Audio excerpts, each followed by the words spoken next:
Hello, ladies and gentlemen. A very warm welcome to the show.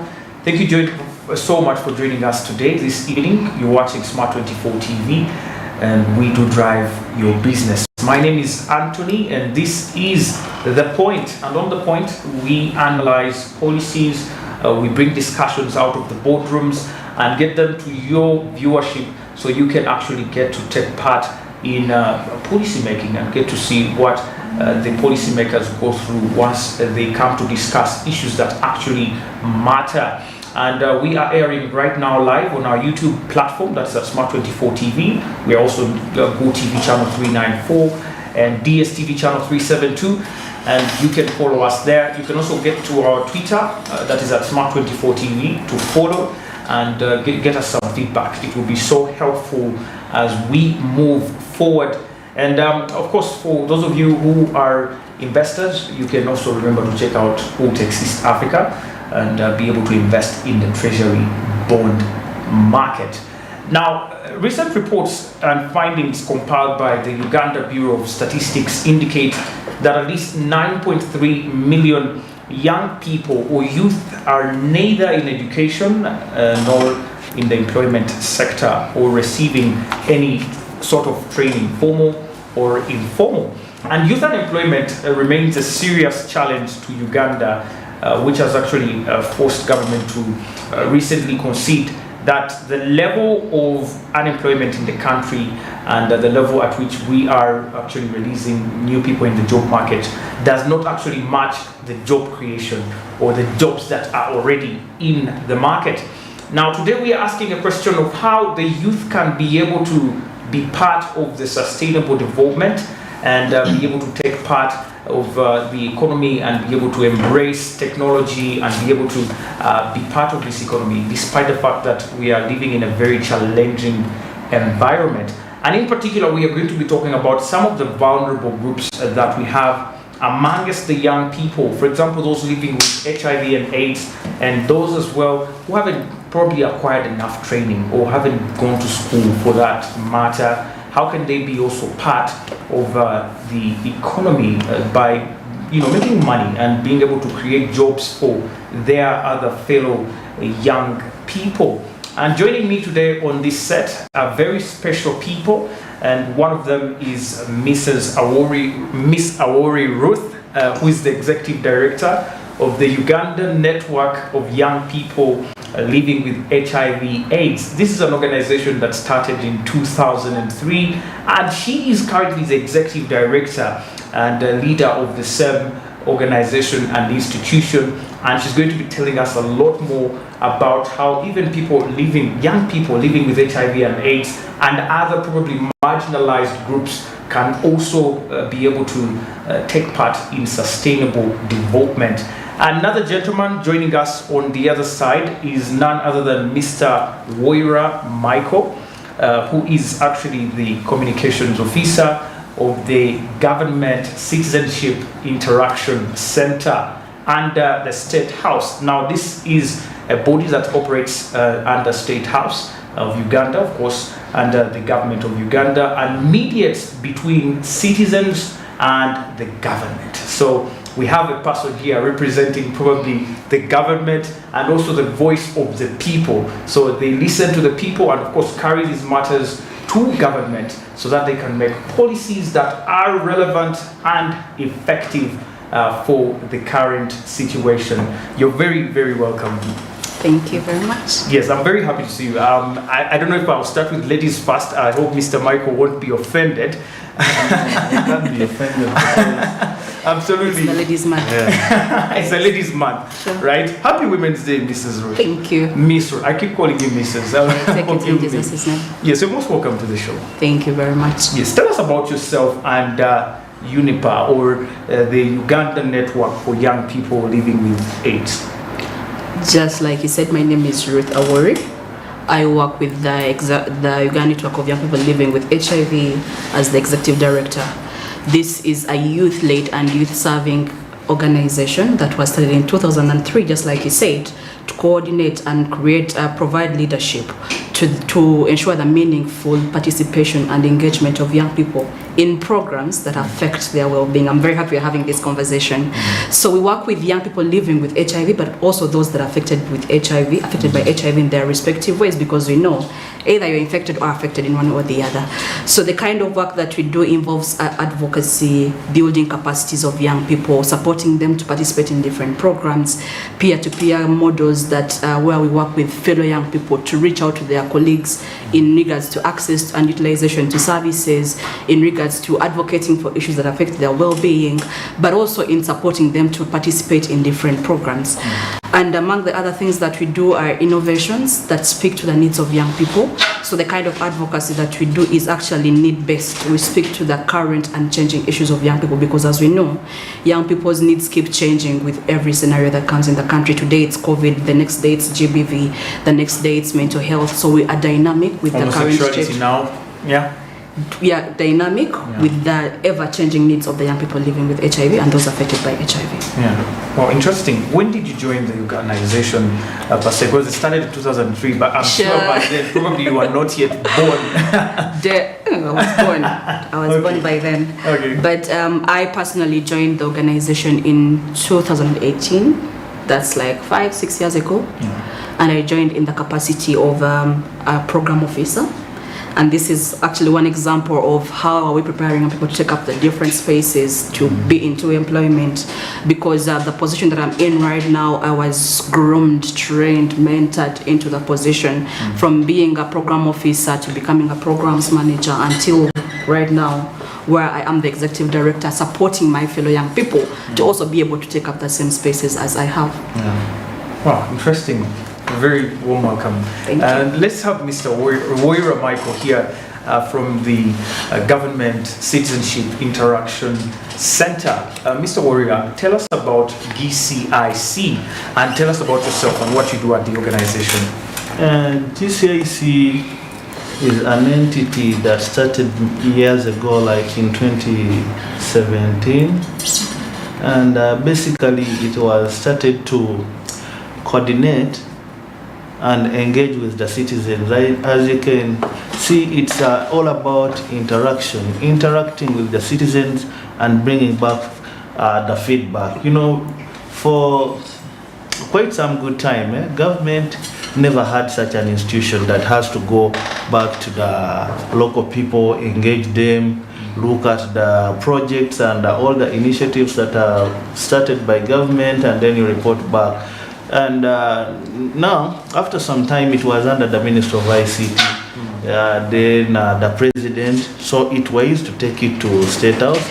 So that's why it's now under State House, and basically we are still engaging citizens through different means, through barazas. We engage citizens, community hall meetings. We go and look at the different initiatives in the different areas throughout the country.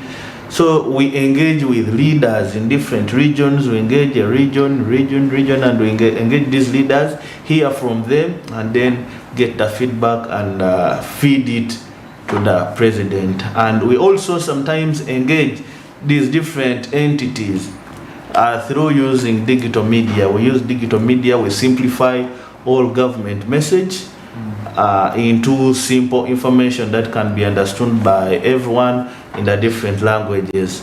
And right now we have at least come up with a number of communications or information that is well organized, that can be understood by everyone from the different entities.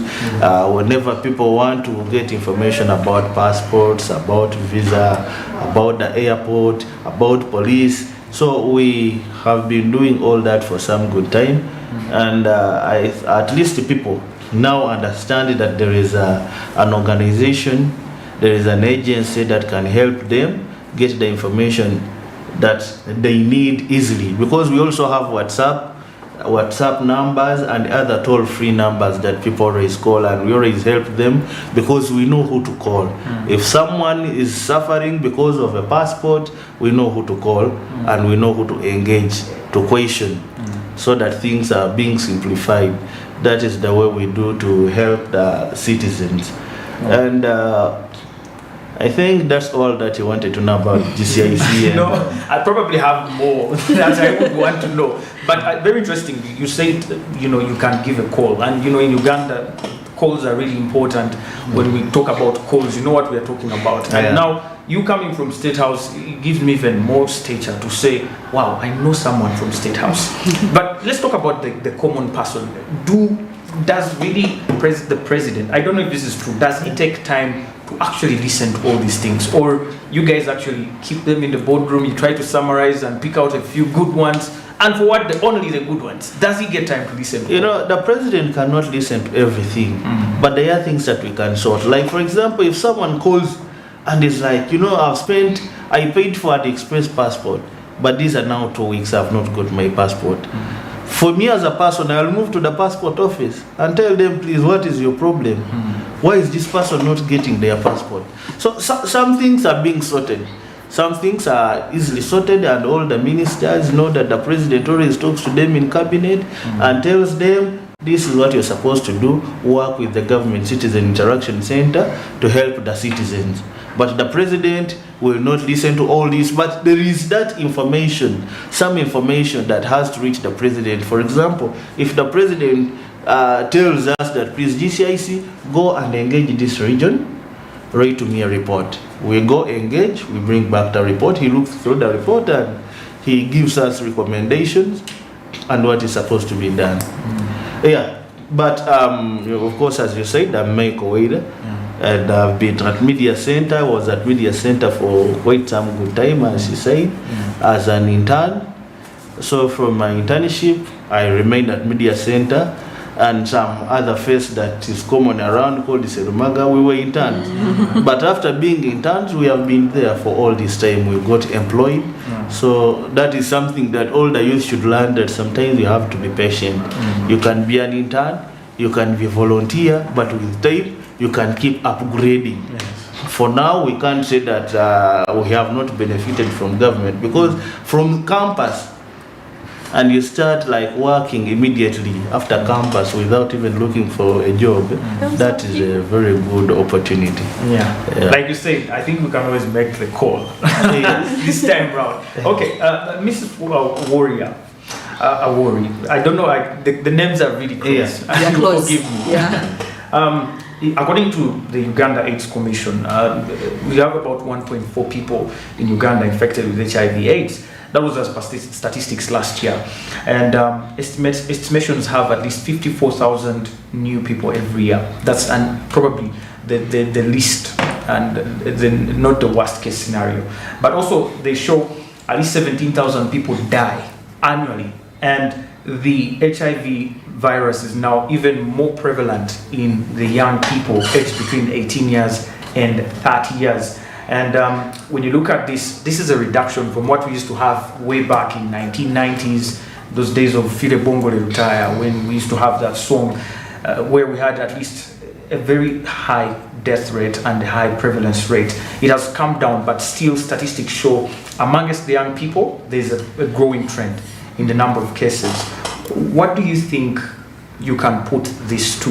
Has there been a laxity amongst young people about HIV? Is there kind of stereotypes that people no longer really care about HIV/AIDS anymore? Great. First to correct you, when we are talking about new HIV infections, no number is small. No number is small, even if they are just 10,000 new infections or 1,000 new infections. That's a very high number for a country like Uganda, because we cannot afford having new people contracting HIV. Remember that every person that is on treatment, that's a budget to government. So we should be able to prevent new HIV infections at every cost. Back to your question of what's the issue? Why do we still have new infections? We still have new infections more so among young people because of various reasons. The most basic one is an issue of information. We are in an era whereby HIV is no longer a threat, or at least it's perceived not to be that it's no longer a threat.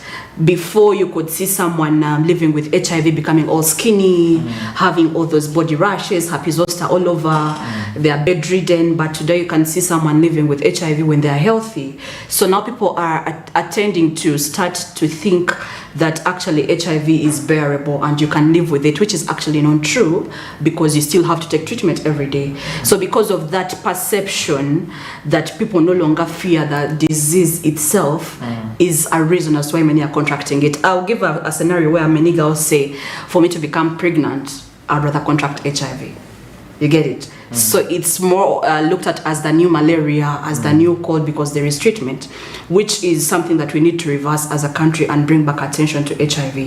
The other thing is that we had programs where we could be educated in our schools. We had talking compounds. I remember going to school whereby they could teach you. We had PSA, thank you very much. We had PSA whereby they could teach you about HIV, about these infections, how is it transmitted and all that, which things have phased out of late. Schools are more focused on how do we get first grades, how do we increase on our A's that we are scoring at the end of the how can I call it, the level, or A level or O level.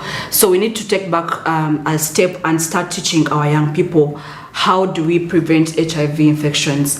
If you're living with HIV, how can you stay healthy and do not transmit the virus to someone else? The other thing that we need to look at is that there is a lot of poverty. I'm very happy we're discussing youth. You find yourself that if you realize the numbers are higher even in adolescent girls and young women, you see that you're at campus, a girl is expected to be looking all bougie, like fancy, she has to get her nails done, her hair done, or even on the basics of things like the menstrual hygiene items like the sanitary towels, which sometimes people are not in position to afford because of their financial status. So if they find someone, maybe a sugar daddy, who can offer them some money, and in exchange all they want is sex, it wouldn't be hard for a girl to give up sex and take the money, which sometimes is exposing them to HIV. And also the fact that we have low bargaining powers. Trust me, if we're in a relationship and I told you I wanted to use a condom and you said no, it's very easy for me to compromise and be like, okay, we can go for it live because I'm on the lower side. So what we need to look at is how empowering the young people to be able to exercise their sexual reproductive health and rights, to know that I can actually say no to sex if I don't want, to actually know that using a condom or having safe sex is my right and not just something that is, or just a laxity that someone is giving me, but also to have the necessary information on how they can protect themselves from HIV, on how they can protect their partners in case they're HIV positive, not to convert to being HIV positive, but also providing and supporting the different programs. There are times that we have shifted the priorities as government from HIV to other items or to other priorities that come up. A key example is when we had COVID-19 in the country, we saw very many funding priorities change to COVID-19 and leaving HIV aside, which posed a risk of us backsliding in the milestones that had been achieved in treatment, in adherence to treatment, in HIV prevention, in suppression on drugs. So we need to strike the balance and be able to maintain the gains that have been won so far, but also to ensure that we do not get any other new infections. That's an effort that we need to make, you and I, the community, the young people, the government, the AIDS development partners, the districts, any other key players in the government or even in the country. No, that's quite astonishing there when you talk about young people, especially now past COVID-19. We saw what happened in COVID-19, especially to the young girls who ended up pregnant. Some of them contracted the disease during COVID-19. It was quite saddening. We're going to take a very short breather. We have to take a very short breather. But when we return, Mr. Wera, I want to get your thoughts on this issue of HIV and AIDS before we move into the discussion of government programs and how they can support young people. Like Miss Ruth has mentioned here, the young people are quite vulnerable when it comes to this because they're more exposed. And therefore they require protection. What do you think should the young people do, and what is government's effort as well in the line of protecting young people against HIV and AIDS? My name is Anthony. We are talking sustainable development and the participation of the young people, and with Miss Ruth Worry and Mr. Warrior Michael from GCIS, and we are The Point. So we're going to take a very short breather, and we return shortly. Stay with us.